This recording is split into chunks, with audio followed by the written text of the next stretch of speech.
Welcome back to Afternoon Express. I'm very excited to have this next conversation because youth are so important. And South Africa has a growing population of young people with over 19 million young people right now, and many of them going through difficult situations where they feel alone and maybe isolated from the rest of the world.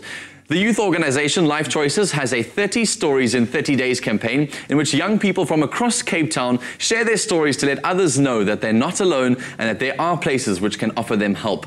Joining us today is Life Choices MD Sofia Naves and Simphiwe Silwana, one of the beneficiaries of the program, but now also co-board member of Life Choices. It's good to have you both of us in the loft. Thank you very much. Sofia, I've worked with you for a long period of time, and you inspired me a couple of years ago to get involved with the organization, first of all as a mentor. But before we even get into the details of this 30 Stories in 30 Days, what exactly is Life Choices and what do you do?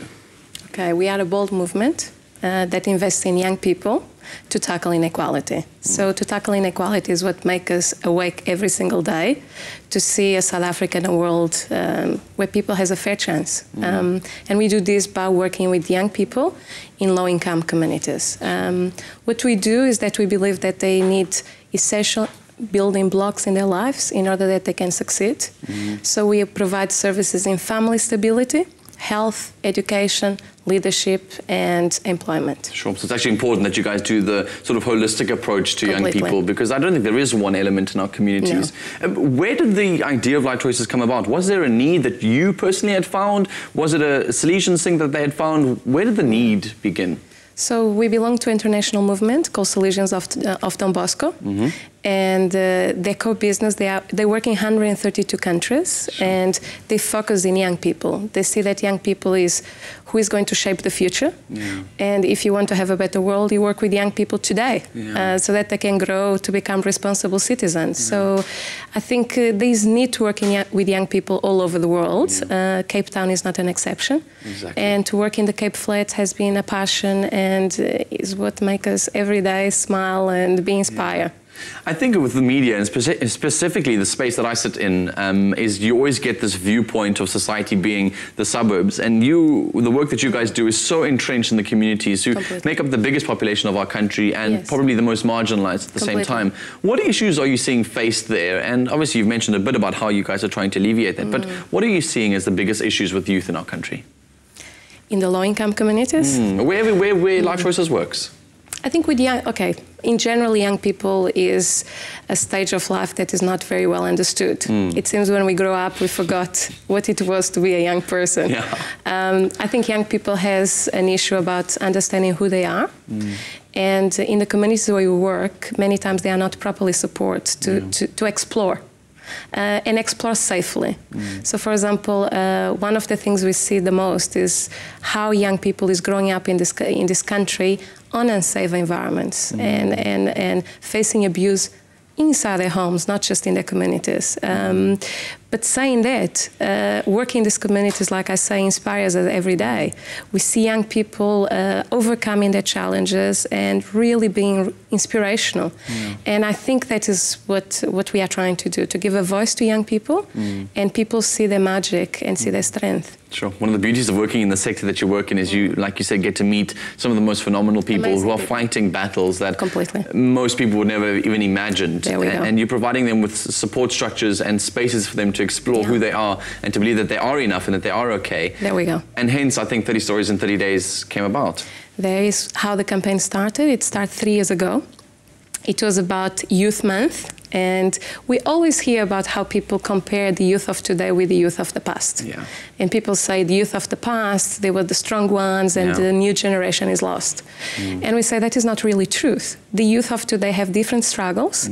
They might have different names, but we see every day people being born in a victim mode and become a victor. So our work inspires.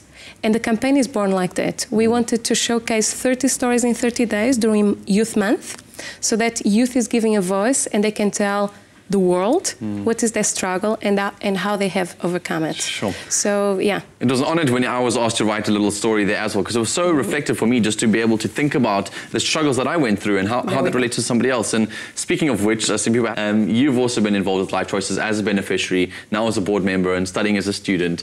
What was your history like? Because she mentioned this idea that they really are in communities where people are struggling to get to understand themselves and know themselves. What was your personal struggle? Well, I'm from the township called Crossroads, which is in the Cape Flats, and I grew up there with my grandmother, who worked as a domestic worker. So I didn't have a good relationship with my mom, and my dad had an accident a few years, after I was born. So I never had interaction with my dad and my mom, and my grandmother, who was a domestic worker, had to work hard for me to get through to education and to rear a young boy like me in such an environment which has so many influences, such as gangsterism. There's drug exposure in those kind of environments. So going through school, I was a good student, but in grade 10, growing up and not, as Sofia said, being exposed to certain things and not being exposed to the positive things, I ended up doing wrong things, ending up failing the year. Sure. So that was the turning point in my life, whereby for the first time in my life, I had failed, and it was because of me. It was no longer about, it's my mom's fault, it's my dad's fault. It was something which I had done, and I had to take the responsibility of saying, Simphiwe, you must be accountable to what you have done. And Life Choices came along, and that is when they showed me the way, and they gave me the program. There's a program which they run is 100% responsibility. One of the values of a leader in Leader's Quest is 100% responsibility. So right there, I decided that, you know what, the best thing to do is to take account of my life. This is my life, and at the end of the day, I'm the one who's going to be living it. My grandparents, my mother who's not there, my father who's not there, my grandfather who's old, and I can't interact with certain things about him, about youngsters, which we usually want to interact with our dads, and all of those things. So I told myself, will I become one of the statistics? Am I going to be one of those who drop out of high school and stand in corners and do drugs? I was like, no. But let me give myself that moment of reflecting and saying, you know what, you have failed.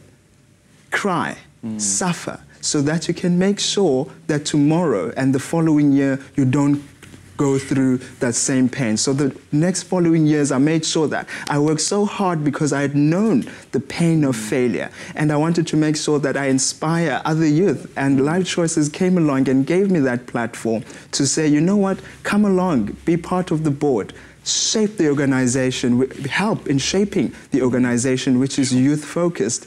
And it has been a great journey with that, also being appointed at my school as a head boy, being a board member of a great organization such as Life Choices, and being accepted at university to study the degree which I wanted to study. And looking back, I'm like, it was so painful, but in such a situation, I learned so much. And perhaps if I had not failed, I'm not saying it's okay to fail, but if I had not failed, maybe I would not have been aware and might not be where I am today. Sure, man. It could have so easily gone a complete another direction. And I think this is one of the things I've always tried to implement with our young people, is to find themselves mentors, find themselves spaces where they can be exposed to people who are going to encourage them and grow them towards a space that's better for their lives. And I think you've done exactly that. And speaking of which, you mentioned your degree. Congrats on entering into UCT, or studying law. Not UCT though, but I think, is it UCT? UCT, yes, sure. Studying law. And how are you managing to balance all of this? What is life like for the future of Simphiwe? Life for the future of Simphiwe is interesting, and it's a great thing that Life Choices is there to assist me, to guide me in these paths which I want to go, because I want to get a law degree and also have political aspirations where my ultimate goal is to become president of the country. Yes!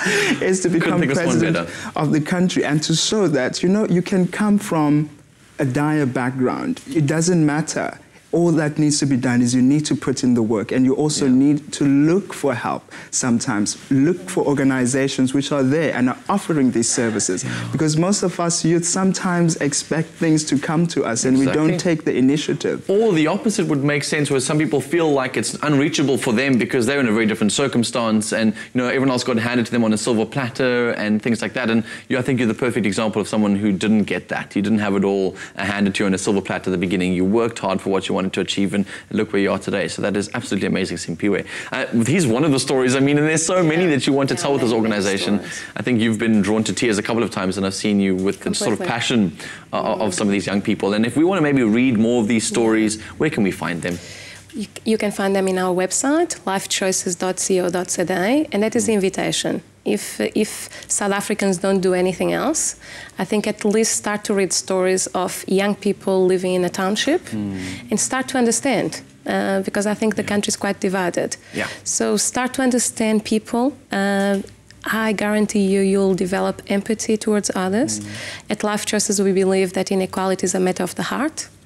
So if all we were able to look at each other as human beings and understand that wealth is not scarce, there's enough wealth for everyone.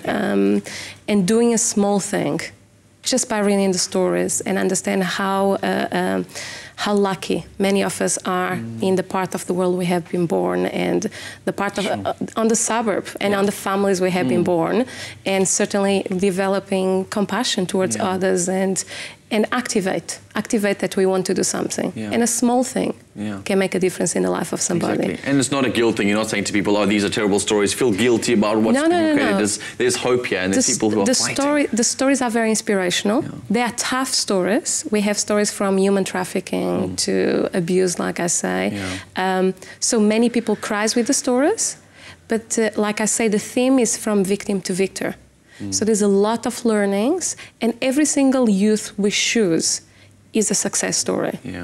Even if they are trying to still come out of their situations, it's still a success.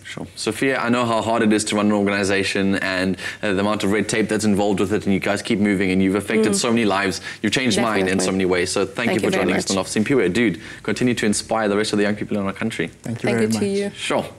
So if you want to read any of those stories or find out more information on Life Choices, all of it will be found on our website, afternoonexpress.co.za. Now, after the break, it's time for Winner Home on Afternoon Express. Today, our design contestants discuss master bedroom plans with their mentors, and we chat to our finance expert, Tim Akinusi.